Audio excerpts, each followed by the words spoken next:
अभी हम आज के आराधना प्रारंभ करें। पेंटिकोस्ट के पश्चात बारूक प्रभु और आज राष्ट्रीय स्वतंत्रता दिवस भी है। उसके लिए ठहरा हुए पाठ वचन और प्रार्थनाओं के साथ हम परमेश्वर की आराधना करेंगे। प्रार्थना करें। सर्वशक्तिमान ईश्वर पिता के नाम से आमीन। प्रभु, हम धन्यवाद करते हैं आज के इस दिन के लिए। तो हम भारत वर्ष के लोगों के लिए आज आनंद और खुशी का दिन है, जिस दिन हमारा भारत देश स्वतंत्र हुआ और आज सभी भारतवासी आनंद मगन हैं कि प्रभु परमेश्वर हम उसमें शामिल होकर तेरे नाम को धन्य करते हैं। हमारी विनती है आज के आराधना में हमारी अगुवाई पर सहायता कर, ताकि जो हमारे आत्मिक लाभ की बातें हैं उन्हीं पर ध्यान करते हुए हम तेरे मन में स्तुति करें, तेरा धन्यवाद करें, तेरे उन वचनों पर चिंतन करें जो तू हमें आज देने वाला है। प्रभु, पूरे इस आराधना क्रम में तू ही हमारा मार्गदर्शक हो, हमारे प्रभु यीशु ख्रिस्त के द्वारा आमीन। गीत गाएंगे, गीत नंबर 6, गीत नंबर 6, सीखो सवेरे मेरे प्राण।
वे उकाबों की नाई उड़ेंगे, वे दौड़ेंगे और श्रमित न होंगे, चलेंगे और थकित न होंगे।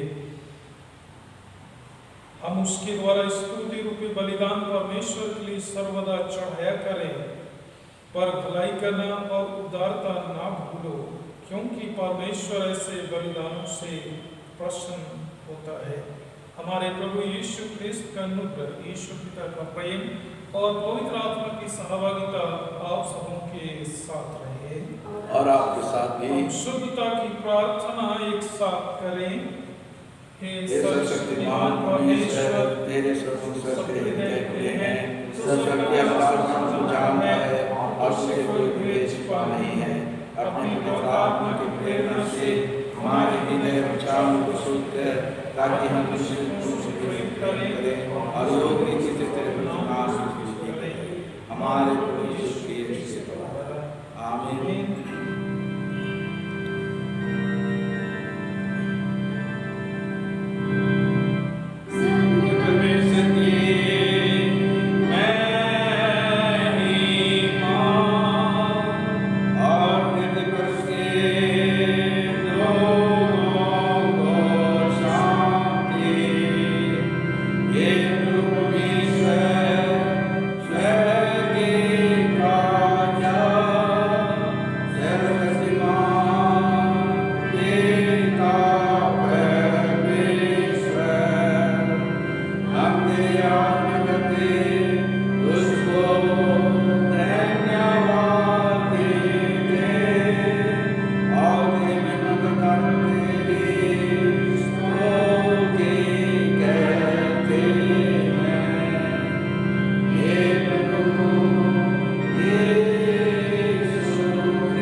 चलते हुए सेवा कराने का नहीं, परंतु सेवा करने का प्रयास करें और सबों की भलाई के लिए मिलजुल कर कार्य करें। उसे हमारे प्रभु यीशु ख्रिस्त के द्वारा, जो तेरे पवित्र आत्मा के साथ एक परमेश्वर अब और सदा जीता और राज्य करता है। आमीन। हे सर्वशक्तिमान परमेश्वर, सभी अच्छी वस्तुओं का दाता, तू जैसा दानी है वैसा ही हमें बनना सिखा, ताकि जो तेरी अधिकाई से सेंटमेंट प्राप्त करते हैं वे उन लोगों को बांटें जो आवश्यकता में पड़े हैं, और उसके द्वारा तेरे पवित्र नाम की महिमा हो। हमारे प्रभु यीशु ख्रिस्त के द्वारा, जो तेरे पवित्र आत्मा के साथ एक परमेश्वर अब और सदा जीता और राज्य करता है। आमीन। प्रार्थना करें। हम सभी ख्रिस्तीय परिवारों को हमें स्मरण करें। हे सर्वशक्तिमान परमेश्वर, तो शांति से निश्चिंत रहने का स्थानों में अपने लोगों को निवास करता है। हम तुझसे विनती करते हैं सभी क्रिस्तीय परिवारों के लिए, विशेषकर हमारे सुबहनगर पैरिश के अंतर्गत में रहते हैं। हमारी विनती है प्रभु, सबों को आत्मिक समझ, आत्मिक ज्ञान से भरपूर कर और नई सृष्टि बनकर तेरी आराधना करें। एक ही परिवार से शैतान के सारे जाल और फंदों को दूर कर और उनकी रक्षा के लिए निरंतर अपने दूतों को पांडव बैठा हमारे प्रभु यीशु ख्रीस्त के द्वारा। आमीन। हम सभी बीमार दुखित जनों के लिए हम प्रार्थना करें कि प्रभु, हम धन्यवाद करते हैं तूने अपने पुत्र यीशु मसीह को इस संसार में मनुष्य जाति के शरीर और आत्मा का वायद होने के लिए भेजा। जो कोई विश्वास के साथ उसके पास आए, सबों ने अपने विश्वास का प्रतिफल चंगाई के रूप में और समस्याओं से छुटकारा के रूप में प्राप्त किया। और ऐसे सामर्थ के लिए हम तुझे धन्यवाद करते हैं। हमारे विनती, हमारे प्रियजन अपने शारीरिक, मानसिक, आत्मिक रूप से बीमारियों में हैं और समस्याओं में हैं, उन सबों के लिए हमारी प्रार्थना है। और विशेषकर जिनके लिए हमने प्रार्थना अर्पण की है, प्रभु परमेश्वर उन पर दया और अनुग्रह दृष्टि कर और वे तेरे बड़ी अनुग्रह से, तेरी दया से वे शारीरिक और मानसिक रूप से स्वस्थ लाभ प्राप्त करें, वे स्वस्थ हो और अपने जीवन से तेरा धन्यवाद करें हे प्रभु, और वे गवाही के साथ तेरी महिमा करें। हम धन्यवाद करते हैं जिनके लिए हमने प्रार्थना की और तूने सुना और हमें धन्यवाद करने का अवसर प्रदान किया है। प्रभु, हमारी विनती है ऐसे ही हमें अवसर दे कि हम उनके नाम तेरा धन्यवाद करें, हमारे प्रभु यीशु ख्रीस्त के द्वारा। आमीन। सर्वशक्तिमान परमेश्वर पिता, प्रतिदिन हमें चेतावनी मिल रही है कि तीसरा लहर आने वाला है जिसमें बच्चों को अधिक खतरा है। पिता परमेश्वर, हमारे लिए तुझसे बड़ा संरक्षक कोई भी नहीं है।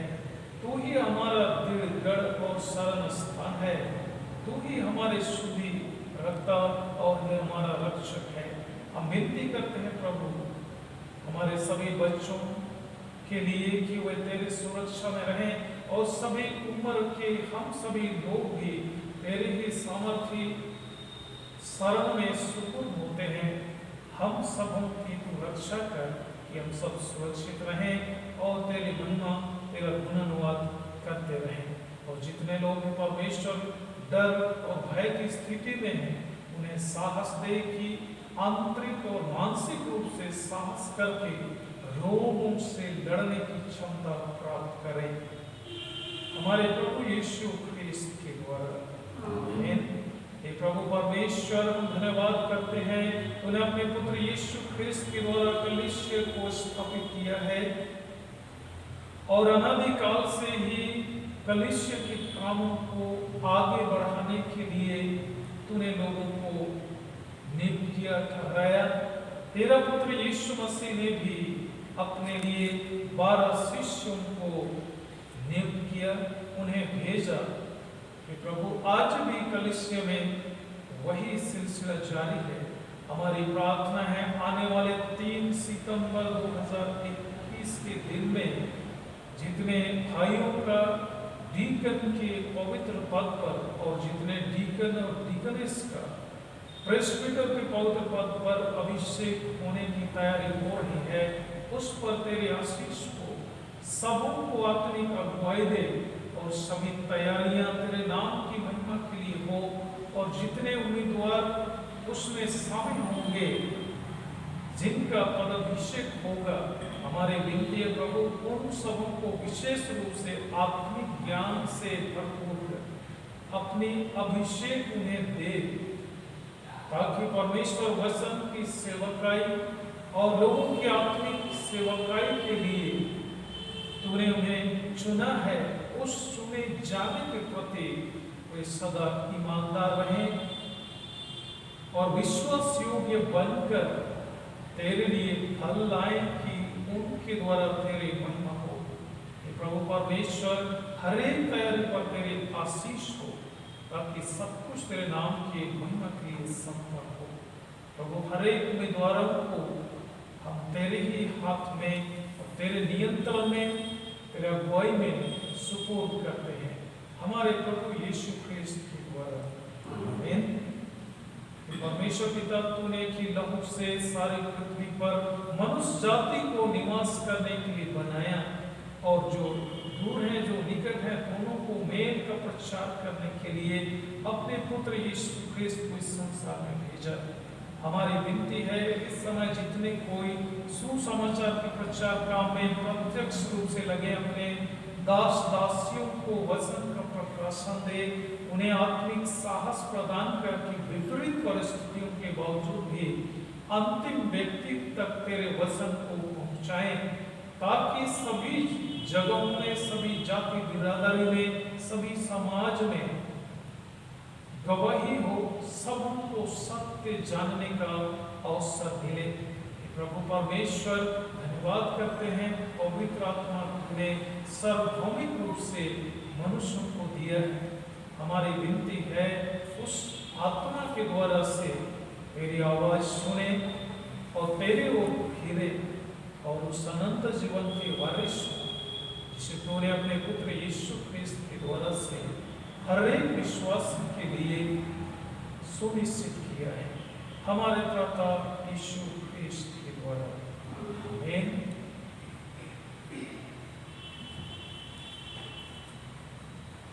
हम इस समय भजन संहिता पाठ के लिए खड़े हो जाएंगे। आज के लिए ठहराया हुआ भजन संहिता पाठ, भजन संख्या 33, 1219। भजन संख्या 33 उसका 1219, इससे बारी बारी से पढ़ेंगे।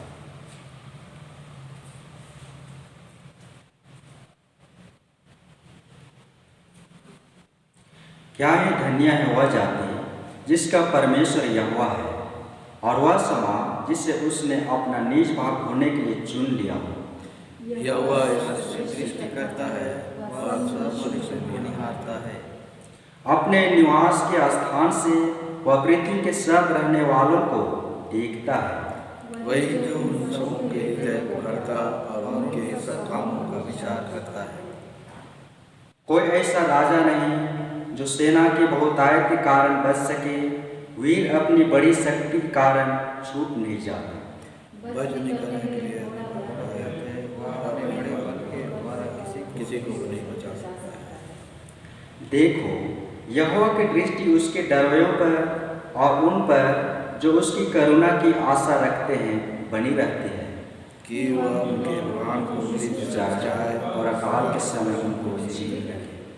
सशक्तिमान पिता के, पुत्र के और पवित्र आत्मा की महिमा हो, जैसे आदि में थी और सदा रहेगी। आमीन। इस समय बैठ जाएंगे, पहला पाठ सुनेंगे।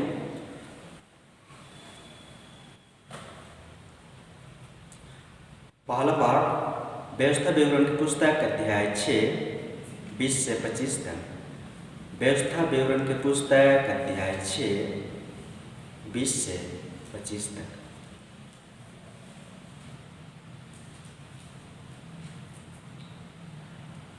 फिर आगे को, जब तेरा लड़का तुझसे पूछे कि ये चितौनियों और विधियों और नियम जिनके मानने की आज्ञा हमारे परमेश्वर यहोवा ने तुमको दी है, इनका प्रयोजन क्या है, तब अपने लड़के से कहना कि जब हम मिस्र में फिरौन के दास थे, तब यहोवा बलवंत हाथ से हमको मिस्र में से निकाल ले आया, और यहोवा ने हमारे देखते मिस्र में फिरौन और उसके सारे घराने को दुख देने वाले बड़े बड़े चिन्ह और चमत्कार दिखाए, और हमको वह वहाँ से निकाल लाया, इसलिए कि हम इस देश में पहुँच गए जिसके विषय में उसने हमारे पूर्वजों से शपथ खाए थे, इसको हमें सौंप दे। और यहोवा ने हमें ये सब विधियाँ पालने की आज्ञा दी, इसलिए कि हम अपने परमेश्वर यहोवा का भय माने, और इस रीति सदैव हमारा भला हो, और वह हमको जीवित रखे। जैसा कि आज के दिन है। और यदि हम अपने परमेश्वर यहोवा की दृष्टि में उसकी आज्ञा के अनुसार इन सारे नियमों के मानने में चौकसी करें तो यह हमारे लिए धर्म ठहरेगा। यह परमेश्वर का वचन है। परमेश्वर का धन्यवाद हो। दूसरा पाठ पत्री वचन से गलतियों के नाम पौलुस के पत्री अध्याय 5 उसका 1 और 13 से 18 तक। गलतियों के नाम पौलुस के पत्री अध्याय 5 उसका 1 और 13 से 18 तक।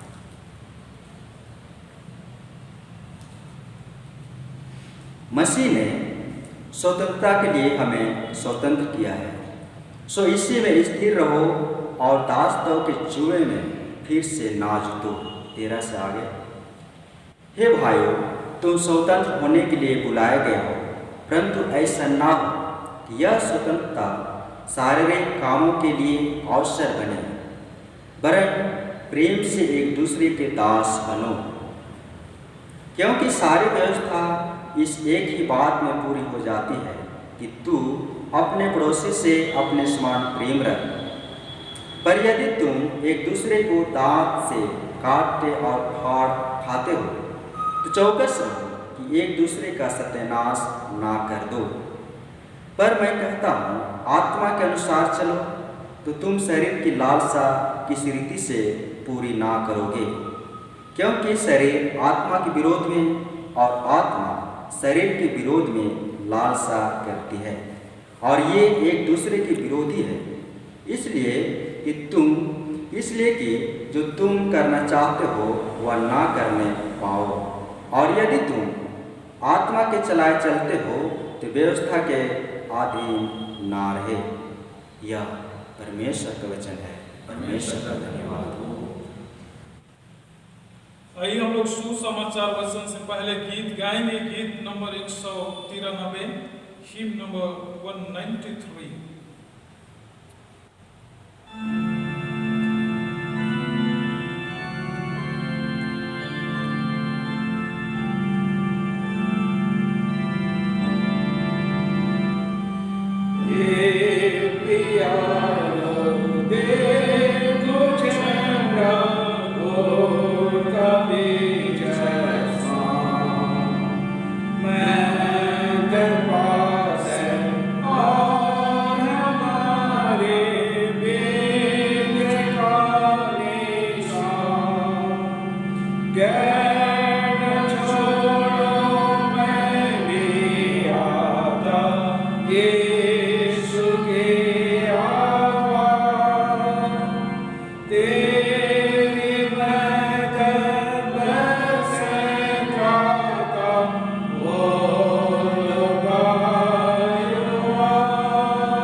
Oh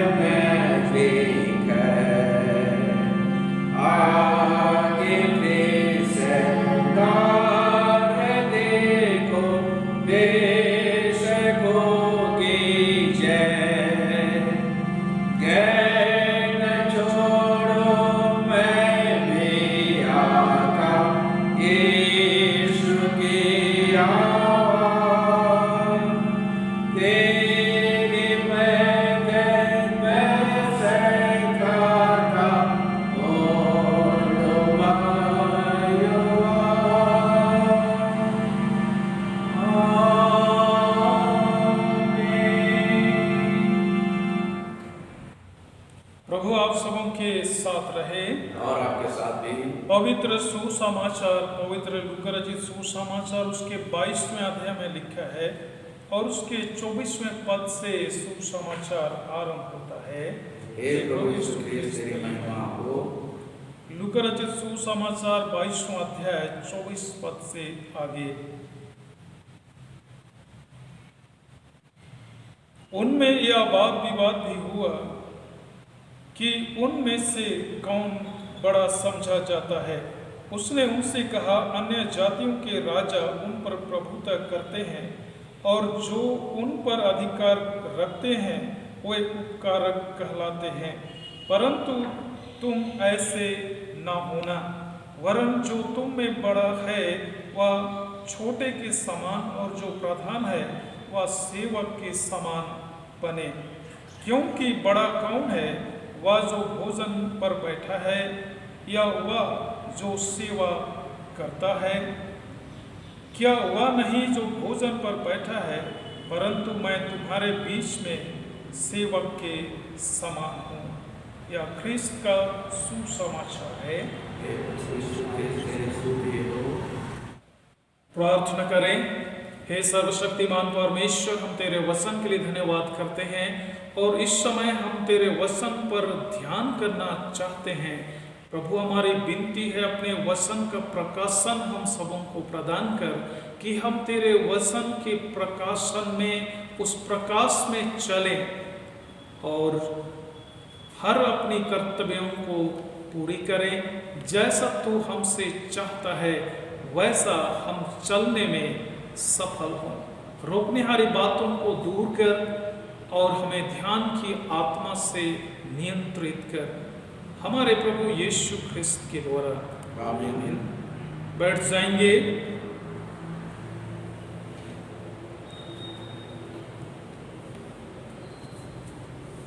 परमेश्वर के वचन में मैं आप सबों का हार्दिक स्वागत करता हूं। आज भारतवर्ष के लिए आनंद और आनंद का विषय है, क्योंकि आज की तिथि में, आज की तारीख में हमारा देश आजाद हुआ। आज भारतवासियों के लिए सबसे आनंद का विषय है और इसी बात को ध्यान में रखते हुए कलीसियाई स्तर से भी हमारे जंत्री पाठ में इसी विषय पर ध्यान केंद्रित करने के लिए हमें विषय दिया गया है और उसे हम जंत्री पाठ में पाते हैं, जो इस प्रकार है। जो विषय है मैं पढ़ना चाहूंगा। राष्ट्र की स्वतंत्रता के लिए धन्यवाद। स्वतंत्रता केवल अनुशासन तथा आत्म त्याग के द्वारा ही सुरक्षित रखा जा सकता है। राष्ट्र की स्वतंत्रता के लिए परमेश्वर को धन्यवाद देना है और ये स्वतंत्रता कैसे सुरक्षित रह सकता है, इसके विषय में भी यह बतलाया गया है। उसके लिए अनुशासन की आवश्यकता है, आत्म त्याग की आवश्यकता है। मेरे प्रियो, हम इन्हीं विषयों पर आज परमेश्वर का वचन हमें क्या बताता है, ध्यान करते हुए हम परमेश्वर के वचन की सहभागिता करें। 15 अगस्त 1947 को हमें आजादी मिली।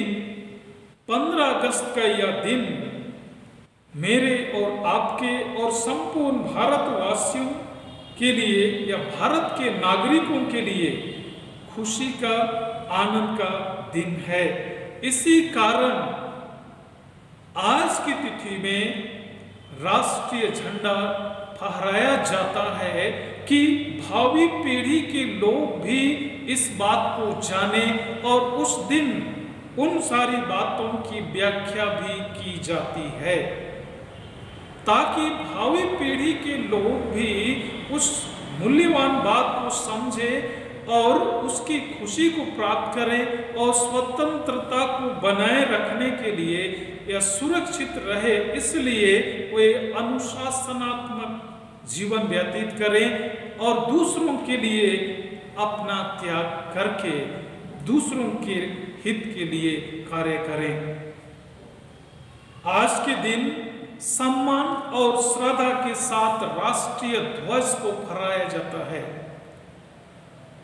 आज के दिन राष्ट्रीय ध्वज को आदर और श्रद्धा के साथ फहराया जाता है और इसी के साथ फिर से हम समर्पण करते हैं।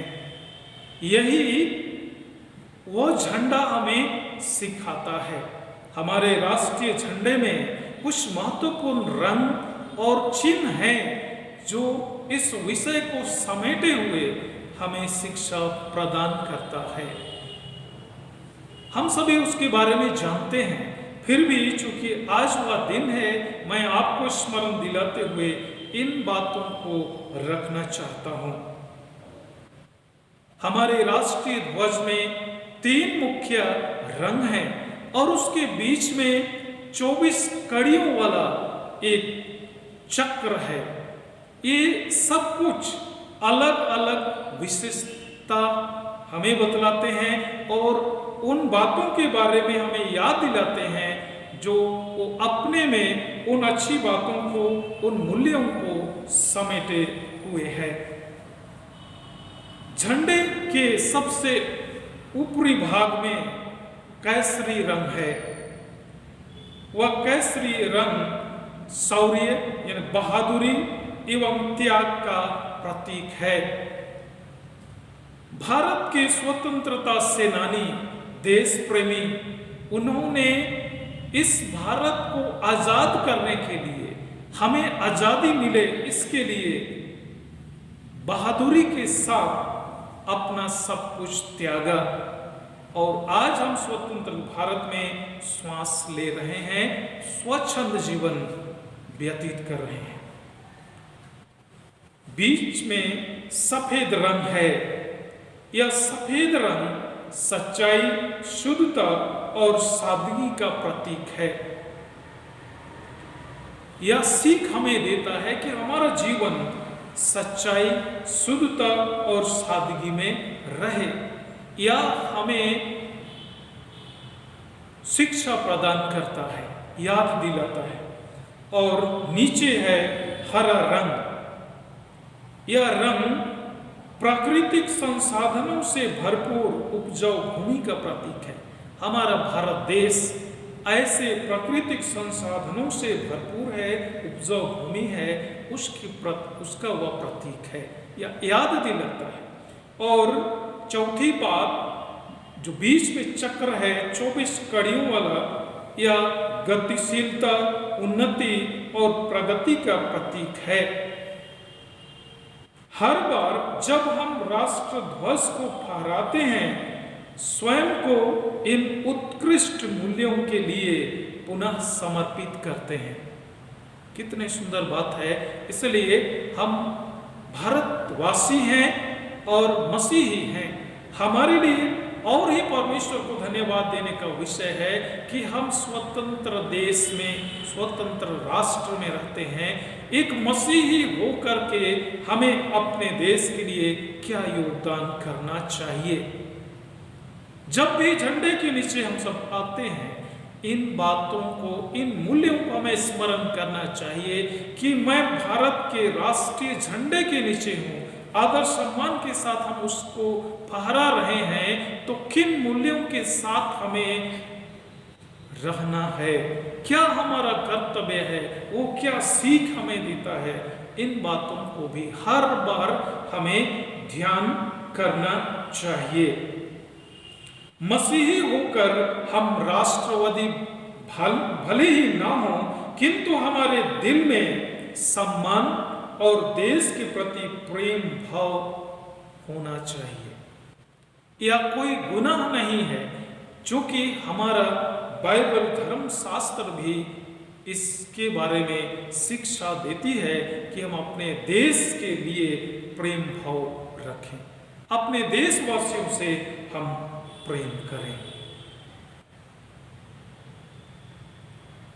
मैं आप सबों से यही गुजारिश करूंगा कि हम सब भारतवासी हैं और उससे भी बढ़कर हम परमेश्वर की संतान हैं, तो हम सबों को और अधिक इन बातों को अपने व्यवहारिक जीवन में संजो करके इस भारत देश के लोगों से प्रेम करना चाहिए, देश से प्रेम करना चाहिए। राष्ट्रीय ध्वज हर भारतवासी को स्मरण दिलाता है कि राष्ट्रीय ध्वज में विद्यमान रंग और चक्र के मूल्यों को साकार बनाने के लिए समर्पित करें। हम आइए अपने आप को जांचें, हर बार जब भी हम लोग झंडा फहराते हैं क्या हम वैसा करते हैं, या चुपचाप रह करके वह संदेश हमें देता है। तो इन मूल्यों को रखते हुए इन मूल्यों को हम साकार बनाएं, यही हमें झंडा संदेश देता है। और आज के दिन में हम इन बातों को अवश्य ध्यान करें। स्वतंत्रता को सुरक्षित रखने के लिए हमारे देश में भी या हर कहीं, हर राष्ट्र में संविधान बनाया जाता है, या इसलिए कि उस संविधान के द्वारा से देश की स्वतंत्रता सुरक्षित रहे, इसीलिए वह बनाया जाता है। हमारे देश में भी संविधान बनाया गया है। संविधान में दंड की भी व्यवस्था है, हमारा क्या कर्तव्य है, हमारा क्या मौलिक अधिकार है, सारी बातों का समावेश है। और इसी के साथ साथ में आज के दिन में हमें वो सब कुछ याद दिलाता है जो देश प्रेमियों ने, वीर सेनानियों ने हमारे लिए कुर्बान किया। उन्हें भी हमें आज के दिन नमन करना है और उनके आदर्श पर हमें चलना है। आइए हम अब स्वतंत्रता हमें क्या सीख देता है, अनुशासन हमें क्या बतलाता है, आत्म त्याग क्या है, इन 3 बिंदुओं पर हम संक्षिप्त में सीखने का प्रयास करेंगे। मन मर्जी जीवन जीना स्वतंत्रता नहीं है, बल्कि कर्तव्यनिष्ठ बनकर जीना सच्ची स्वतंत्रता है। बाइबल इसके बारे में बतलाता है, जिसे इस समय हम लोग दूसरे पाठ के रूप में गलतियों के नाम पत्र उसका 5वां अध्याय उसके पहले पद में हम लोग सुन रहे थे, और 13 से 15 तक यदि हम लोग पढ़ेंगे तो उसमें हमें मिलता है कि स्वतंत्रता को हम अपने लाभ के लिए नहीं किंतु सबके भले के लिए इस्तेमाल करें।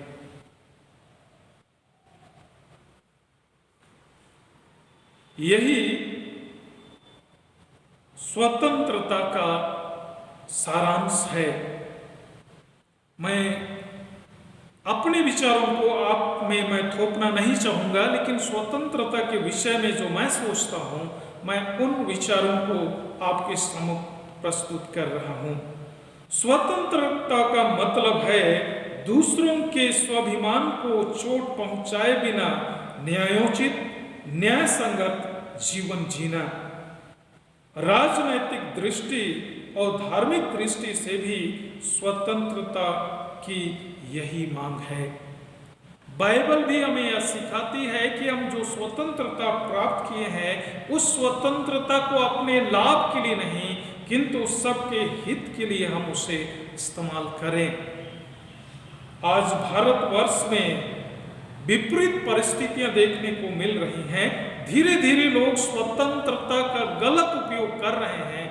ऐसे में एक मसीही होकर हमारा कर्तव्य है कि हम प्रार्थना करें कि लोग स्वतंत्रता के विषय में सही जानकारी रखें और जिम्मेवार और कर्तव्यनिष्ठ बने।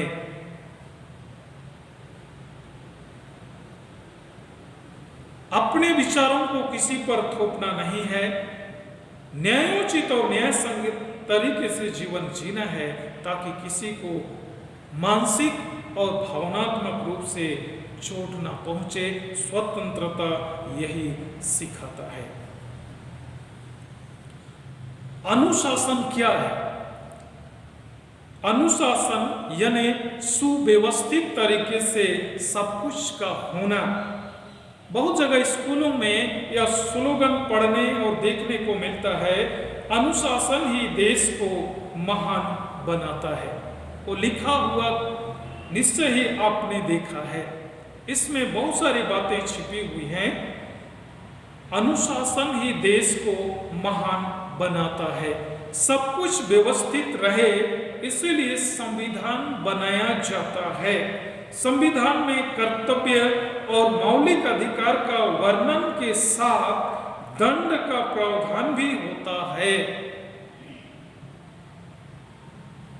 संविधान में वर्णित नियमों को पालन करना हर एक देशवासी का कर्तव्य है। संविधान के अनुसार चलना, रहना, कार्य करना ही वास्तव में अनुशासन है।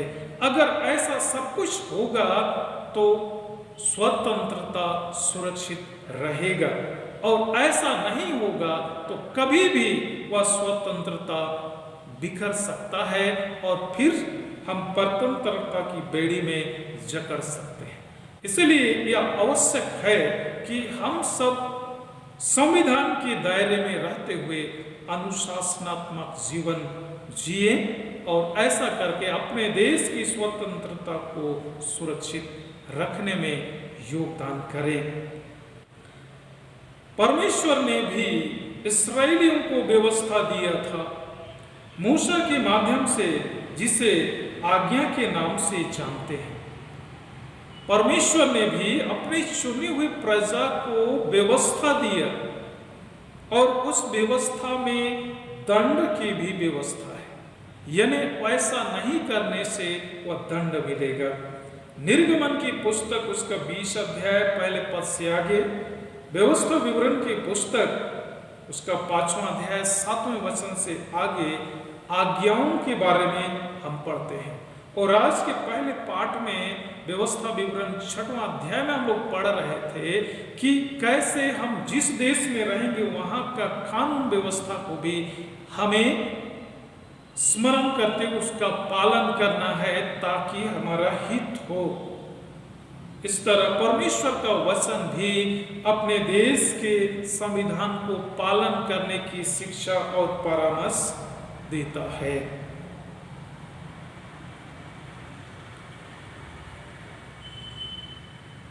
रोमी साम्राज्य गैर मसीही समाज था या राज था।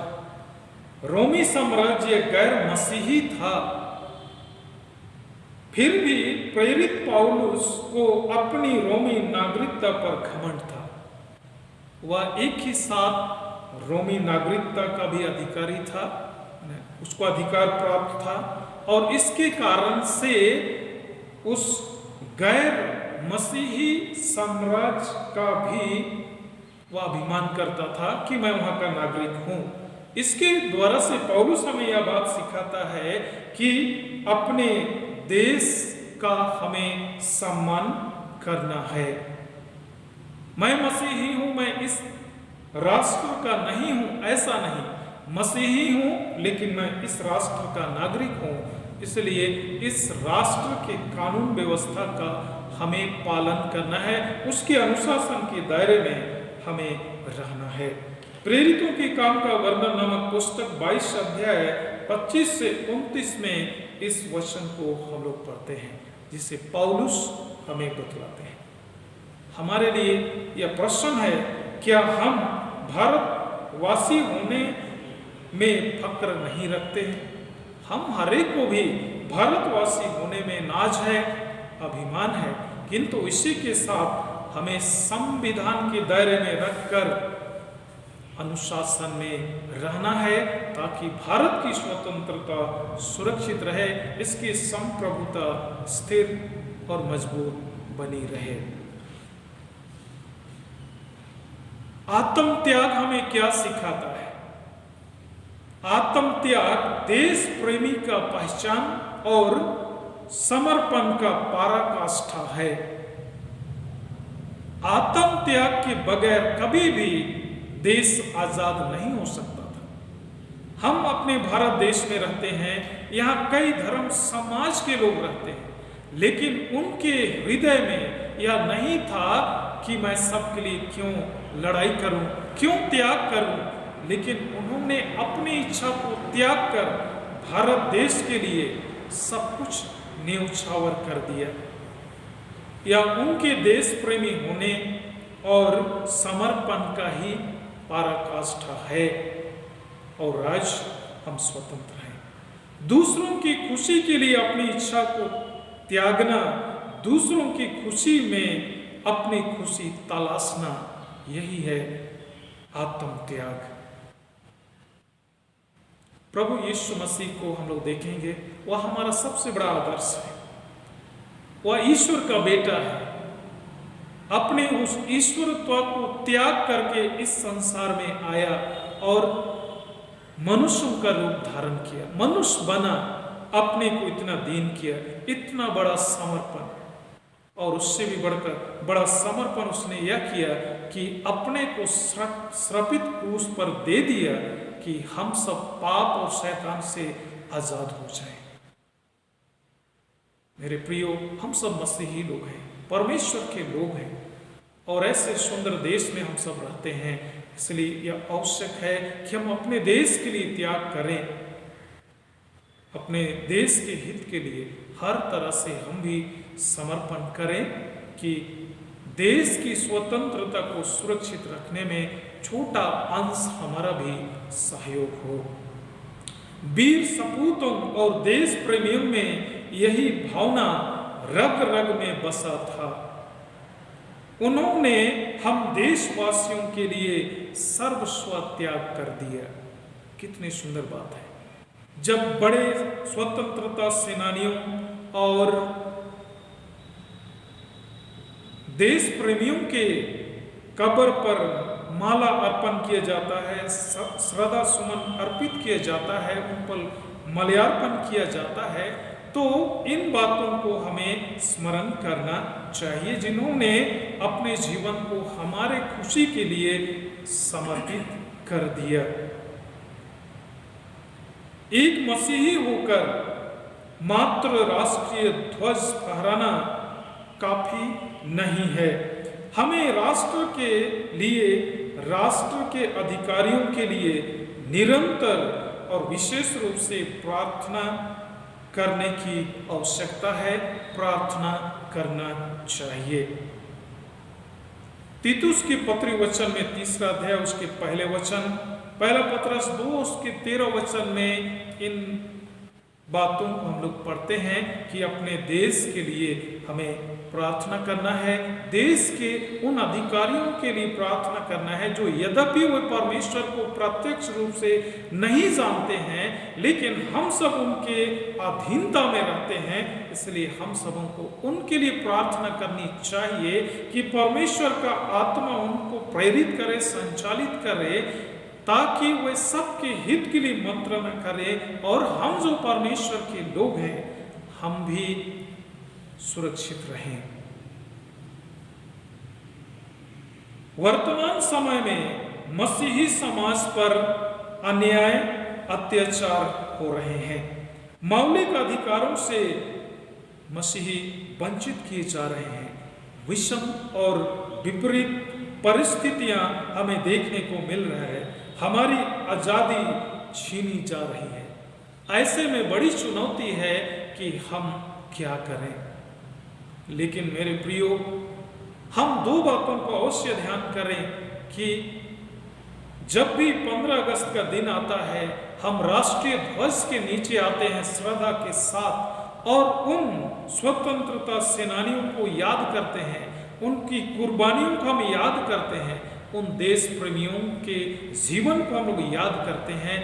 तो हमें अपने प्रभु यीशु मसीह के जीवन को याद करना चाहिए कि वह भी कैसे शासन के अधीन रहा।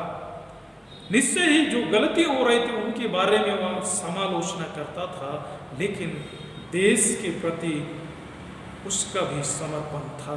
उसने हमें यह सिखाया कि हमें भी अपने देश के लिए योगदान करना चाहिए, अधिकारियों के लिए प्रार्थना करना चाहिए। मेरे प्रियो, अपने देश और संविधान का सम्मान करते हुए देश और देश के अधिकारियों के लिए प्रार्थना करें। यही मसीही का एक सबसे बड़ा त्याग है, विपरीत परिस्थितियों के बावजूद भी। और इसलिए आज के दिन में मैं उन बातों को आप लोगों को स्मरण दिलाते हुए आपसे मैं निवेदन कर रहा हूं कि एक मसीही होकर हम अपने देश के लिए, देश के अधिकारियों के लिए निरंतर और विशेष रूप से प्रार्थना करें, ताकि परमेश्वर का आत्मा उन पर कार्य करे और वे जाने कि हमारे इस देश में कई धर्म समाज के लोग रहते हैं, सभी धर्मों के लोगों को स्वतंत्रता मिले, क्योंकि हमारा संविधान भी यही अधिकार देता है, उसका सम्मान हो। और इसके लिए अधिकारी और देश के सर्वोच्च अधिकारी सबका भी सम्मान करें। परमेश्वर हम सबों को आशीष प्रदान करे।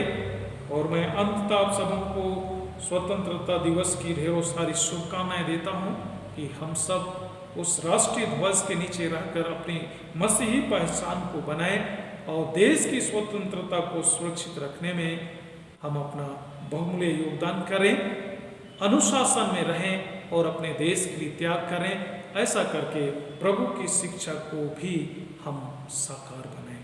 परमेश्वर मुझे और आपको आशीष प्रदान करे। प्रार्थना करें। सर्वशक्तिमान परमेश्वर पिता, हम धन्यवाद करते हैं आज फिर से हमें उन बातों को स्मरण करने के लिए समय दिया कि हम अपने देश के लिए अपना योगदान करें। हे पिता परमेश्वर, हमारी विनती है हम अपने देश के संविधान का सम्मान करें, अपने देश के अधिकारियों का, अपने प्रदेश के अधिकारियों का सम्मान करें, ताकि हम तेरी उन शिक्षाओं को साकार रूप दे जो तूने हमें दिया है कि सभी अधिकारियों के अधीन रहो। परम दयालु परमेश्वर, सारी महिमा तुझे देते हैं क्योंकि आज के दिन में इन बातों को फिर से हमें स्मरण दिलाया है हमारे प्रभु यीशु ख्रिस्त के द्वारा। आमीन। आइए हम सब इस समय अपने विश्वास की घोषणा करें। प्रेरितों का विश्वास वचन एक साथ कहें। मैं सर्वशक्तिमान पिता, सर्व पृथ्वी के सृष्टिकर्ता परमेश्वर को विश्वास करता हूँ। मैं उसके इकलौते पुत्र हमारे प्रभु यीशु मसीह पर विश्वास करता हूँ और पवित्र आत्मा के सामने से गरमाया उसने होगा उस पर चढ़ाया गया, मरा और गाड़ा गया, मृतकों की लोक मुद्रा इसलिए जिंदगी उठा, वह स्वर्ग पर चढ़ गया और पिता की दाहिने ओर विराजमान है और जीवितों और मृतकों का न्याय करने को रहेगा। पवित्र आत्मा पर, पवित्र स्वर्ग की कलीसिया पर, संतों की संगति, आपस की क्षमा, देह के पुनरुत्थान, अनंत जीवन का विश्वास।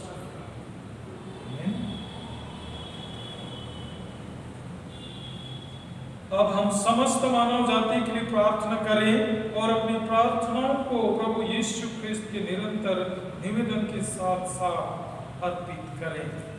परमहित निवेदन की प्रार्थना मुद्रा में प्रार्थना करें। हे पिता, हम प्रार्थना करते हैं कि समस्त संसार में न्याय शांति स्थापित हो और प्रत्येक व्यक्ति भरपूर जीवन प्राप्त करे। हे दयालु प्रभु, हमारी प्रार्थना सुन। उन सब लोगों के लिए जो इस गांव नगर में रहते हैं और लोहनगर पेरिस के अंतर्गत रहते हैं, उन सब बातों को दूर करने के लिए जिन हिसाब से पूर्व झगड़े होते हैं और हमारे देश में सच्ची एकता की बढ़ती के लिए, हे दयालु प्रभु, हमारी प्रार्थना सुन।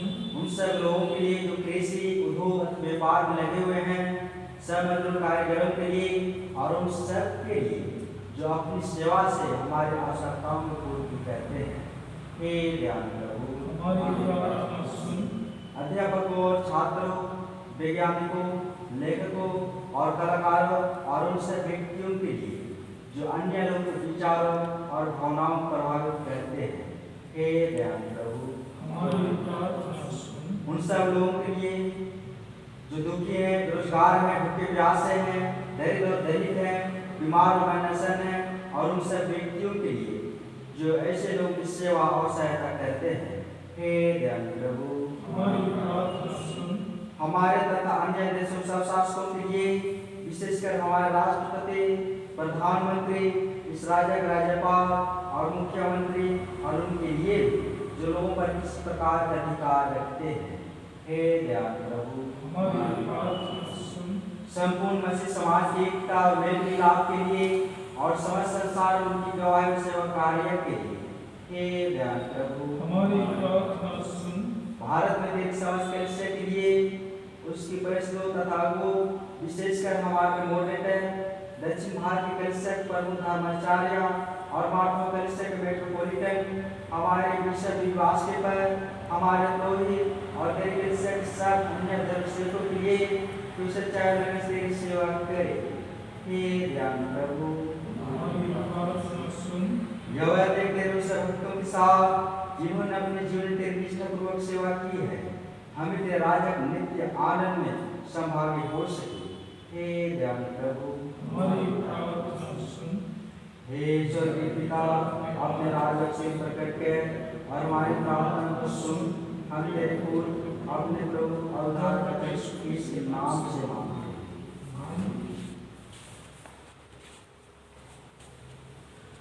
प्रियो, हमारे प्रभु श्री ख्रिस्त ने कहा है, प्रभु हमारा परमेश्वर एकमात्र प्रभु है। तो प्रभु अपने परमेश्वर को अपने संपूर्ण मन, संपूर्ण प्राण, संपूर्ण बुद्धि और संपूर्ण शक्ति से प्रेम कर। यह पहली आज्ञा है। दूसरी यह है, अपने पड़ोसी को अपने समान प्रेम कर। इनसे बड़ी और कोई आज्ञा नहीं है। परमेश्वर ने संसार से ऐसा प्रेम रखा कि उसने अपना इकलौता पुत्र यीशु ख्रिस्त दे दिया कि हम पापों से बचाए, स्वर्ग में हमारा निवेदन करता हो और हमें शाश्वत जीवन पहुँचाए। इसलिए हम पश्चाताप और विश्वास साथ अपने पापों का इंकार करें। हम परमेश्वर की कृपा से उसके आज्ञा का पालन करने का और सब लोगों के साथ मेल मिलाप और प्रेम से रहने का दृढ़ संकल्प करें। एक साथ कहेंगे, हे सर्वशक्तिमान परमेश्वर, हमारे स्वर्गीय पिता, हमने मन वचन कर्म से तेरे विरुद्ध और एक दूसरे के विरुद्ध पाप किया है। हमने अपने अज्ञानता दुर्बलता के कारण और जानबूझकर बुराई की है और भलाई करने में सफल रहे हैं। इस सब पापों से हम सबके साथ करते हैं। इस बीच में हमारे प्राण दिए, उसी के कारण हम पापों को क्षमा करें। भैया वाले पुरुषों में बात कर सेवा करें ताकि तेरे को नाम सर्वशक्तिमान परमेश्वर उन सबको क्षमा करते हैं जो एक दूसरे को क्षमा करते हो सच्चा पश्चाताप करते हैं। वह आप सब पर दया करे, आपके सब पापों को क्षमा करे, उनसे आपको छुटकारा दे, सब भले कामों में आपको स्थिर और सबल करे और शाश्वत जीवन में बनाए रखे। परमेश्वर का धन्यवाद हो। हम शांति अभिवादन के लिए खड़े हो जाएंगे। हम सब मिलकर ख्रिस्त की देह हैं। हम सब ने एक आत्मा द्वारा एक देह में बपतिस्मा लिया है। हम ऐसे ऐसे शुभ कार्यों में संलग्न रहें जिनसे शांति मिलती और एक दूसरे का निर्माण होता है। प्रभु की शांति सदा आप सबों के साथ रहे।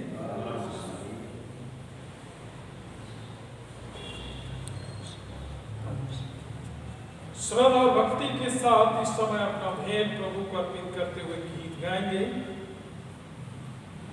गीत नंबर 192, हिम नंबर 192, तुम जो ख्रिस्त के योद्धे हो।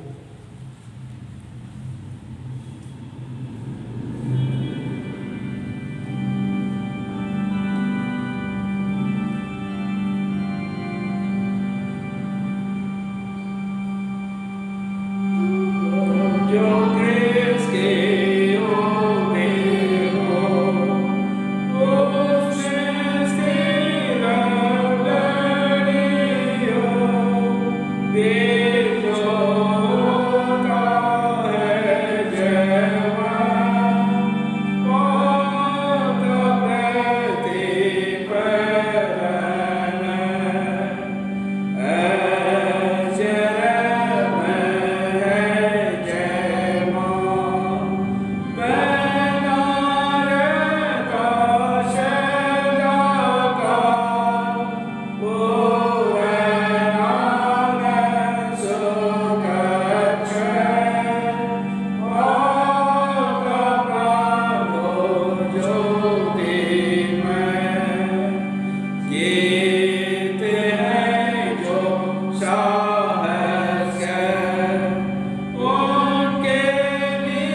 आइए हम इस भेंट को प्रभु को अर्पण करें। कृपया बैठ जाएंगे।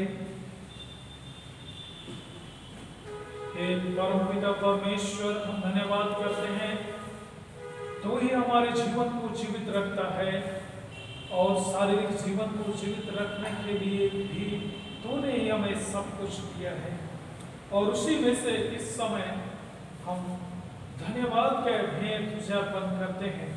हमारी विनती प्रभु इसे ग्रहण कर और अपने पवित्र कलीसिया के काम में आने के लिए आशीष दे। और हे पिता परमेश्वर, हमारे मनों को सदा तैयार कर कि देने को सदा हम तत्पर रहें और तुझे देने की खुशी को हम प्राप्त करें। परम पिता परमेश्वर, भेंट स्वीकार करने और आशीष देने के लिए हम धन्यवाद करते हैं हमारे प्रभु यीशु ख्रिस्त के द्वारा। आमीन। प्रार्थना करें।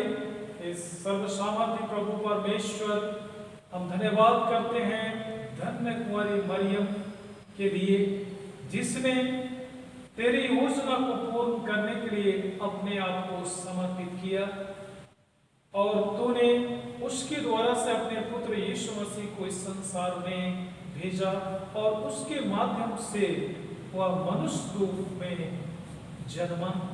हे प्रभु परमेश्वर, हम उसके जीवन और समर्पण के लिए धन्यवाद करते हैं और आज की तिथि को उसके चिर निद्रा में सोने के लिए हम स्मरण करते हैं। हे प्रभु परमेश्वर, हम धन्यवाद करते हैं क्योंकि उसके मन को तूने तैयार किया और उसने अपने जीवन को तेरे लिए समर्पित किया। हे पिता परमेश्वर, हम भी तेरी मकसद को पूरी करने के लिए सदा अपने जीवन को तुझ में समर्पित करें हमारे प्रभु यीशु ख्रिस्त के द्वारा। आमीन। परम पिता परमेश्वर, धन्यवाद करते हैं आज के आराधना में तूने हमारी अगुवाई की है और तेरे अगुवाई के कारण से ही हमने आराधना की है। फिर भी परमेश्वर, इस आराधना के दरमियान में जो गलतियां हो गई हो तो उसके लिए हम क्षमा चाहते हैं। हमें क्षमा कर और अपने वचनों को स्मरण करने में सदा हमारी अगुवाई कर। ये प्रभु, अब जब हम यहाँ से निकलते हैं, हमारे साथ होकर आज दिन भर हम तेरी सुरक्षा में रहें।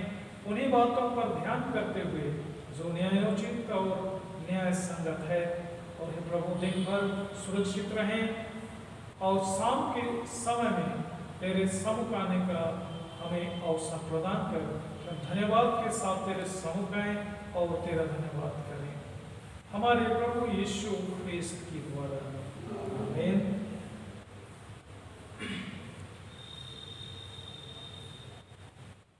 परमेश्वर की शांति जो सारी समझ से सर्वथा परे है, परमेश्वर उसके पुत्र हमारे प्रभु यीशु ख्रिस्त के ज्ञान और प्रेम में आप सबों के हृदय और विचारों को सुरक्षित रखे और सर्वशक्तिमान परमेश्वर पिता, पुत्र और पवित्र आत्मा की आशीष आप पर हो और सदा सर्वदा आप सबों के साथ बनी रहे।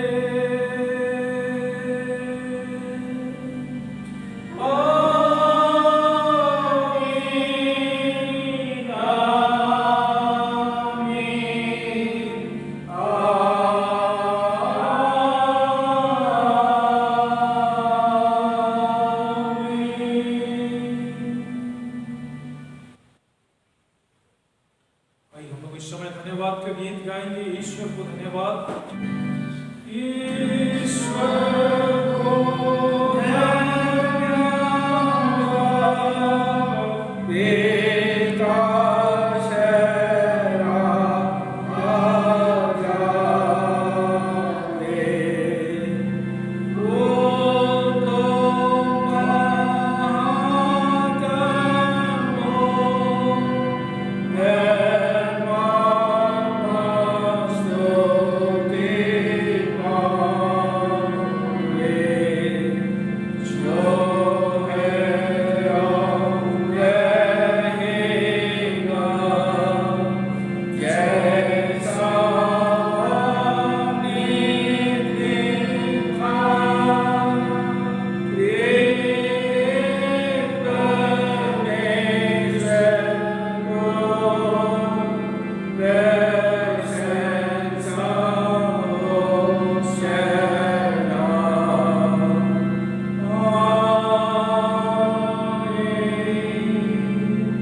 से विदा हो प्रभु के नाम से। सुसहाय यीशु साहब। धन्यवाद। सूचनाएं।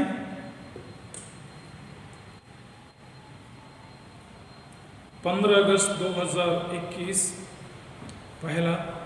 आज दिनांक 15 अगस्त 2021 पेंतिकोस्ट पश्चात 12वां प्रभुवार है। धन्य कुंवारी मरियम का चिर निद्रा स्मरण दिन तथा राष्ट्रीय स्वतंत्रता दिवस है। आप सबको राष्ट्रीय स्वतंत्रता दिवस की ढेरों शुभकामनाएं। दूसरा, विपरीत परिस्थिति के कारण सामूहिक आराधना नहीं कर पा रहे हैं, परंतु प्रत्येक परिवार से आग्रह है कि पारिवारिक आराधना जरूर करें। तीसरा, सुश्री अंजलि कुजूर स्वर्गीय बेलस कुजूर की सुपुत्री कड़क कुरुक पेरिस वर्तमान सेरिंग हतु जूरिया बंसरी जेम्स प्रार्थना भवन की सदस्य दिनांक 6 अगस्त 2021 को उत्तर भारत की कलिसिया संत थॉमस उपासनालय लोहरदगा की सदस्यता ग्रहण की। चौथा, सुश्री प्रियंका क्रिकेटा श्री अनिल कुमार क्रिकेटा एवं पूनम क्रिकेटा की सुपुत्री Jawahar Nagar DSP road Gumla NWG church की सदस्य 6 अगस्त 2021 को उत्तर भारत की कलिसिया की सदस्यता ग्रहण की। पांचवा, श्री अनमोल लकड़ा का डीकन के पवित्र पद के लिए छोटानागपुर डायसिस के बिशप स्वामी के द्वारा आगामी 3 सितंबर 2021 को पदाभिषेक होना निश्चित किया गया है।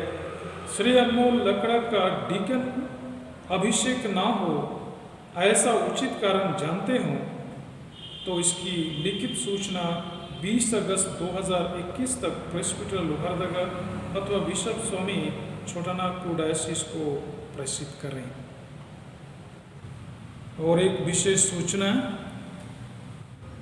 6 सितंबर से 19 सितंबर 2021 तक DCYM के द्वारा युवा सप्ताह मनाने का निर्णय लिया गया है।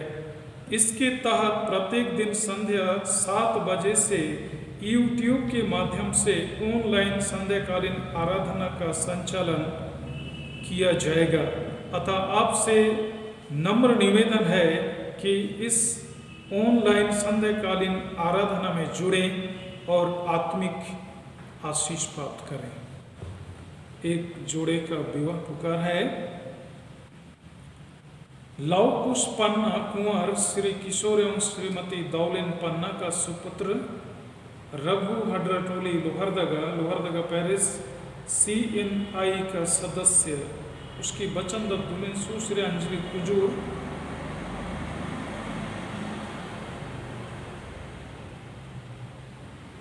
लालदेव तिर्की एवं सुषमा इक्का की सुपुत्री सेरिंग हतु लोहरदगा जूरिया बंसरी जेम्स प्रार्थना समूह की सदस्य और अब वर्तमान उत्तर भारत की कलिसिया की सदस्य। इनका विवाह पुकार का आज दूसरा दिन है। आप में से यदि कोई विवाह में ना जोड़े जाएं ऐसा उचित कारण जानते हो तो विवाह से पहले इसकी सूचना देने की कृपा करें और अन्यथा हमेशा के लिए चुप रहना अच्छा है। आइए हम इस जोड़े के लिए प्रार्थना करें। हे प्रभु परमेश्वर, हम धन्यवाद करते हैं उन जोड़ों के लिए जो पवित्र विवाह के लिए तैयार हो रहे हैं।